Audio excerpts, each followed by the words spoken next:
में आती है जहां पर डॉक्टर एक आरी की मदद से पाइथन के सींग को काट रहा था। वो होश में आते ही देखता है कि डॉक्टर की आरी अभी भी उसके सींग में फंसी हुई है। वो आरी को निकालता है और देखता है भैंचो डॉक्टर तो अपनी असिस्टेंट की बजाने में लगा हुआ है। और ये सब कुछ जो भी घटित हो रहा था वो सब पाइथन के सींगों की वजह से हो रहा था। आगे वो अपने दोस्त ली से मिलने जाता है जो कि उसका वकील भी है। पाइथन उसे अपने सींग दिखाता है लेकिन ली को उसके सींग नहीं दिखते और वो उससे पूछता है क्या तुमने कोई नशा वगैरह किया है, जिससे पाइथन सोचता है कि मेरे ये सींग अच्छे आदमियों पर अपना प्रभाव नहीं डालते। आगे वो अपने पेरेंट्स के घर पहुंचता है और अपनी मोम से मिलता है। उसकी मोम उसकी सींगों को देखती है और किसी तरह का कोई रिएक्शन नहीं देती, जिसके बाद वो सींग उसकी मोम की सच्चाई निकलवाने लगते हैं। मोम कहती है तुम यहाँ से कहीं दूर क्यों नहीं चले जाते, हम तुम्हारी शकल भी नहीं देखना चाहते, काश तुम मेरे बेटे के रूप में पैदा ही ना हुए होते। ये सब वो अपनी मोम से सुनकर उसका दिल टूट जाता है। तो वो अपने पिता के पास पहुंचता है और कहता है मैं यहाँ से जा रहा हूँ, क्या आपको भी मुझसे कुछ कहना है। पाइथन के सींग उसके बाप पर भी अपना असर दिखाने लगते हैं और वो सच्चाई बोलने लगता है। कहता है तुम्हें सैंडी को नहीं मारना चाहिए था और मैंने ही लैब में आग लगवाई थी ताकि किसी को भी कोई सबूत ना मिल सके कि तुमने ही सैंडी को मारा था। तुम मेरे बेटे हो और मैं बिल्कुल भी नहीं चाहता कि तुम जेल में जाओ और हमारे खानदान का नाम खराब करो। ये लैब वाली बात सुनकर पाइथन को गुस्सा आ जाता है क्योंकि अगर उसके पिता ने लैब में आग न लगवाई होती तो सैंडी की बॉडी से मिलने वाले सबूतों से वो बेगुनाह साबित हो सका। जिसके बाद वो अपने घर से निकलता है और अपने दोस्त वकील ली के पास कॉल करता है और उससे सब बता देता है कि उसके बाप ने ही लैब में आग लगवाई थी। वो अपनी कार के बैक मिरर में देखता है कि मीडिया वाले अभी भी उसका पीछा कर रहे हैं। वो एक पब के बाहर पहुंचता है, मीडिया वाले वहां भी उसके पीछे पीछे आते हैं और उससे वही मर्डर से जुड़े हुए सवाल जवाब करने लगते हैं। पाइथन अपनी पावर यूज करते हुए उन सभी से कहता है तुम सभी एक दूसरे को मारो और जो भी कोई जीतेगा वो मेरा पर्सनल इंटरव्यू ले सकता है। जिसके बाद वहां पर मौजूद सभी रिपोर्टर्स आपस में लड़ने लगते हैं। आगे वो पब के अंदर जाता है जहां पर उसके सींग फिर से काम करते हैं। पब का मालिक कहता है मैं इस पब को जलाना चाहता हूं ताकि मैं इंश्योरेंस के पैसे क्लेम कर सकूं और कर्जे से मुक्ति पा सकूं। पाइथन पब में मौजूद सभी लोगों से पूछता है क्या कोई जानता है सैंडी मर्डर केस में नया विटनेस कौन है, अगर कोई जानता है तो मुझे बताओ। तभी वहां पर बैठा हुआ एक बूढ़ा बताता है कि मेरा कजन एक पुलिस वाला है, वो जानता है कि तुम्हारे केस का नया विटनेस कौन है। जिस रात तुमने सैंडी को मारा था उस औरत ने तुम्हें ड्रिंक सर्व की थी। उसने बताया कि तुम सैंडी को घसीटते हुए उसे अपनी कार तक लेकर गए थे। दरअसल ये आदमी भी सब कुछ पाइथन की पावर की वजह से सच बता रहा था।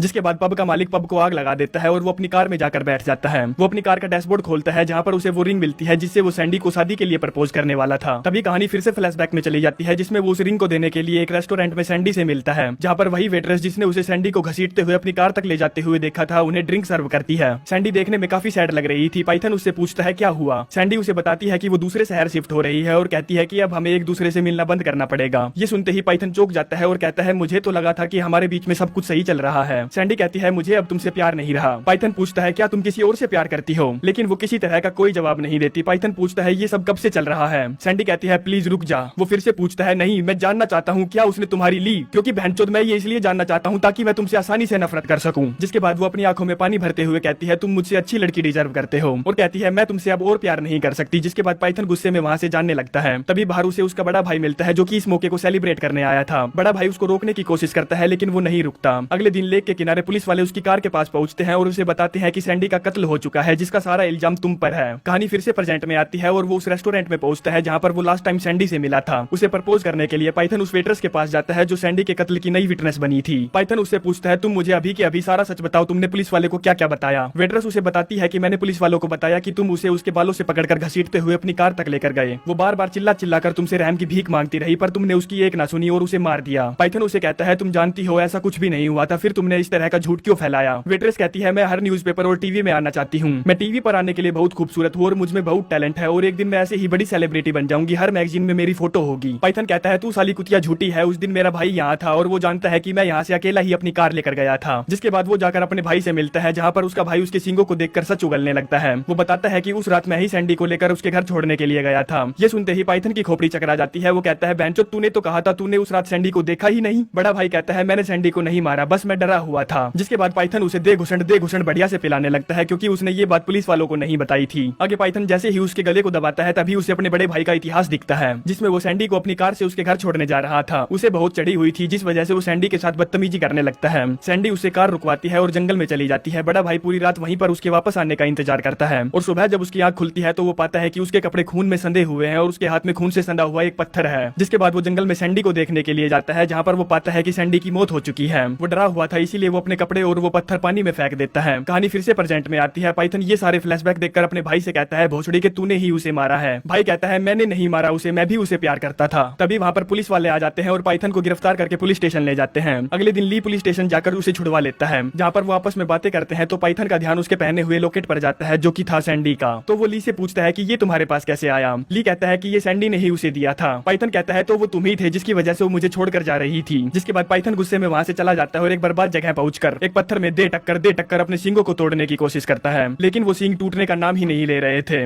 वो हार थक कर जब एक जगह बैठ जाता है तो पाता है कि बहुत सारे सांप उसकी तरफ बढ़ रहे हैं। वो डरकर एक जगह खड़ा हो जाता है जहाँ एक पाइथन आकर पाइथन पेनिस पर लिपट जाता है, जहाँ पर वो हमें बताता है कि भगवान हमेशा अजीब तरीकों से काम करता है। इन सींगों ने पहले ही मुझे बहुत कुछ दिया है और अब मैं इन्हें यूज करूंगा सैंडी को मारने वाले को ढूंढने में। जिसके बाद वो पहुंचता है उसी वेटर के पास जिसने पुलिस को झूठा बयान दिया था। वो सारे सांप पाइथन पेनिस का हुक्म मानने लगे थे, जिससे वो उन सांपों से उस झूठी कुतिया को कटवा देता है और कहता है खूबसूरती का बहुत घमंड था तुझे, अब देखता हूँ तू दोबारा कैसे खूबसूरत होगी। जिसके बाद वो अपनी कार उठाता है और निकल पड़ता है अपने बड़े भाई से मिलने, जहाँ पर उसका बड़ा भाई बहुत सारे ड्रग्स लेकर बैठा था। पाइथन पेनिस अपनी पावर का यूज करता है और अपने बड़े भाई से बदला लेने के लिए उससे वो सारी ड्रग्स खाने के लिए बोलता है। जिसके बाद वो सारी ड्रग्स खाने लगता है, जिससे उसकी हालत बहुत पतली होने लगती है। दरअसल पाइथन ने अपने भाई को ड्रग्स खाने के लिए इसलिए कहा था क्योंकि जब उसने सैंडी की बॉडी देखी थी तो उसने ना ही कोई एम्बुलेंस बुलाई थी और ना ही पुलिस वालों को इस बारे में कुछ बताया था। जिसके बाद वो लेक के किनारे जाकर शांत खड़ा हो जाता है, तभी वहाँ पर ली आता है। पाइथन उससे कहता है तुम यहाँ से चले जाओ इससे पहले कि मैं कुछ ऐसा करूँ जिससे हम दोनों को अफसोस हो। ली वहाँ से नहीं जाता। पाइथन उससे पूछता है तुम्हारे और सैंडी के बीच में ये कब से चल रहा था। ली कहता है मैं सिर्फ कुछ ही महीनों से उसकी ले रहा था, बस तुमको छोड़ने का फैसला उसी का था, मैंने उस पर किसी तरह का कोई दबाव नहीं दिया। ये बात सुनते ही पाइथन को गुस्सा आ जाता है और वो उसके गले से सैंडी का क्रॉस निकाल लेता है, जिसके निकलते ही ली को उसके सींग दिखने लगते हैं और उसकी गांड फटकर 464 हो जाती है। जिसके बाद पाइथन उसके गले पर अपना हाथ रखता है, जिससे वो उसका इतिहास देख पाता है कि जिस रात उन दोनों के बीच में झगड़ा हुआ था उस रात ली भी अपनी कार में बैठकर ये सब देख रहा था। जिसमें पाइथन का बड़ा भाई जब सैंडी को छोड़ने के लिए उसके घर जा रहा था तब वो रास्ते में उतरकर जंगल में चली गई थी। तभी पीछे से कार लेकर ली भी वहाँ पहुंचता है और उसे ढूंढने के लिए जंगल में जाता है, जहाँ वो उसे सहानुभूति देने की कोशिश करता है। सैंडी ली को गले से लगाकर रोने लगती है, जिसको ये चूतिया प्यार समझ बैठता है और उसे जबरदस्ती किस करने लगता है। सैंडी कहती है तुम ये सब क्या कर रहे हो। ली कहता है तुमने पाइथन से ब्रेकअप मेरे लिए ही तो किया था, मैं जानता हूँ तुम मुझसे प्यार करती हो। सैंडी कहती है नहीं, मैं पाइथन से बहुत प्यार करती हूँ, करती थी और करती रहूंगी। ये सुनकर ली को गुस्सा आ जाता है और वो उसे मारने लगता है। जिसके बाद वो उसका जबरदस्ती बलात्कार करता है। अपने बचाव में सैंडी जब उसके हाथ पर बुड़का भरती है तब उसको और भी गुस्सा आ जाता है। वो एक पत्थर उठाता है और उसे सैंडी के सर पर देकर मारता है, जिससे वो वहीं मर जाती है। ये सब देखकर पाइथन की गांड फट जाती है कि सैंडी का असली कातिल उसका बचपन का दोस्त ली है, जिसने उसका बलात्कार किया और कत्ल कर दिया। ली खड़ा होता है और एक लोहे की चैन से उसको बहुत बुरे तरीके से मारता है और कहता है वो पत्थर जिससे मैंने उसको मारा था उसका रेप करने के बाद वो पत्थर मैंने तुम्हारे नशे में धुत भाई की कार में रख दिया। जिसके बाद वो पाइथन को मार मार के अधमरा कर देता है और कार में डालकर उस पर तेल छिड़ककर उसमें आग लगा देता है। पाइथन अपनी आग बुझाने के लिए कार को पानी में कूदा देता है। ली हर तरफ ये खबर फैला देता है कि पाइथन पेनिस ने अपने आप को सैंडी की मौत का जिम्मेदार कसूरवार मान के अपने आप को आग लगा दी और पानी में डूबकर मर गया। हम पाइथन पेनिस के बड़े भाई को देखते हैं जो कि इतने सारे नशीले पदार्थ खाने के बाद भी बच गया था। दूसरी तरफ पाइथन पेनिस जो कि मरा नहीं था वो पानी से निकलता है और अपनी जली हुई हालत में ही अपनी गर्लफ्रेंड के घर पहुंचता है, जहाँ पर वो उसके पिता से सैंडी का क्रॉस देता है, लेकिन पिता उसको लेने से मना कर देता है। जिसके बाद पाइथन उस क्रॉस को धारण करता है, जिसके पहनते ही उसके जले हुए घाव ठीक हो जाते हैं और उसके सींग भी वापस चले जाते हैं। जिसके बाद वो फिर से जंगल में बनी ट्री हाउस पहुंचता है, जहाँ पर उन दोनों ने अपनी जिंदगी के बहुत अच्छे पल एक साथ बिताए थे। उसे वहाँ पर सैंडी का लिखा हुआ एक लेटर मिलता है, जिसमें मोर्स कोड में लिखा हुआ था कि इस लेटर को तुम जब पढ़ रहे होगे तब शायद मैं जिंदा नहीं हूँ। मैं जानती थी कि तुम मुझसे शादी करने के लिए जल्द ही पूछने वाले थे और तुम्हें उस बात का कोई अंदाजा नहीं था कि मैं उस शादी के लिए हाँ करने को कितनी बेताब थी, पर मैं हाँ नहीं कर पाई क्योंकि मैं बहुत बीमार थी। मुझे भी वही कैंसर था जो कि मेरी फैमिली में पीढ़ी दर पीढ़ी चलता आ रहा था। अगर मैं तुमको बताती कि मैं बीमार हूँ तब भी तुम मुझसे शादी करते और मैं नहीं चाहती थी कि तुम मेरे पीछे अपना फ्यूचर खराब करो। मैं तुमको इस सब में नहीं फंसाना चाहती थी, मैं तुमसे बहुत प्यार करती हूँ, इसीलिए मैं तुम्हें दुखी नहीं देख सकती थी और यही वो रीजन था जिससे मैं तुमको अपने आप से दूर कर रही थी। मैं जानती थी कि एक ना एक दिन तुम मुझे माफ कर दोगे, मैं तुमसे बहुत प्यार करती हूँ मेरे प्यारे पाइथन पेनिस। और ये सब पढ़कर वो बहुत दुखी हो जाता है और बहनचोद ये स्टोरी बोलते बोलते मेरे को क्यों रोना आ रहा है। जिसके बाद वो हॉस्पिटल में अपने बड़े भाई से मिलने जाता है और उसे बताता है कि सैंडी को ली ने मारा था और मैं उसे किसी भी हाल में सजा दिलाकर रहूंगा। बड़ा भाई कहता है मैं भी तुम्हारे साथ आऊंगा, लेकिन उसकी हालत खराब थी इसीलिए पाइथन उसे मना कर देता है। जिसके बाद वो ली से मिलने जाता है और उससे कहता है मुझे कुछ भी याद नहीं है जो भी मेरे साथ हुआ, क्या तुम मेरे साथ वॉक पर चलोगे। जिसके बाद वो उससे बातें करता करता उसे ट्री हाउस तक ले जाता है जहाँ ली ने सैंडी को मारा था, जहाँ पर पाइथन उससे कहता है मैं जानता हूँ कि तुम्ही ने सैंडी को मारा था उसका बलात्कार करके। ली कहता है ये सब क्या बक रहे हो तुम, मैं उसे कभी नहीं मार सकता, मैं उससे प्यार करता था। पाइथन कहता है अब तो इंसानियत दिखा साले, मेरे साथ पुलिस स्टेशन चलो और अपने गुनाह कबूल कर। तब तक यहाँ एक पुलिस वाला और पाइथन पेनिस का बड़ा भाई पहुंच जाता है। जिसके बाद यहाँ पर फाइट शुरू हो जाती है, जिसमें गोली चलने से बड़े भाई के पैर पर गोली लगती है। अब ये सारा मामला हाथ से बाहर निकलता जा रहा था, इसीलिए पाइथन अपने गले से सैंडी का क्रॉस निकालता है और जैसे ही वो क्रॉस को निकालता है वो फिर से एक राक्षस में बदल जाता है। ली अपनी दुनाली से उस पर फायर करता है, लेकिन पाइथन पेनिस को घंटा भी फर्क नहीं पड़ता। जिसके बाद वो अपने सींग उसके पेट में घुसा देता है। तब तक वहाँ पर बहुत सारे सांप आ जाते हैं जो कि उसके हर छेद से उसके अंदर घुसने लगते हैं, जिसकी वजह से उसकी वही मौत हो जाती है और सैंडी को इंसाफ मिलता है। आगे पाइथन पेनिस भी धीरे धीरे करके पत्थर में तब्दील होने लगता है और हमें बताता है कि आखिरकार मैंने अपने सींगों को अपने गले से लगा ही लिया। ये सींग मेरे लिए शराब नहीं सकती थे जो कि मुझे दी थी सैंडी ने। लास्ट सीन में हम देखते हैं वो स्वर्ग में अपनी सैंडी के साथ है और बहुत खुश है। इसी के साथ ये कहानी यहीं पर समाप्त हो जाती है, तो प्लीज कमेंट करके जरूर बताएं कि आप लोगों को ये वीडियो कैसी लगी। इसी के साथ चलते हैं, मिलते हैं नेक्स्ट वीडियो में। धन्यवाद।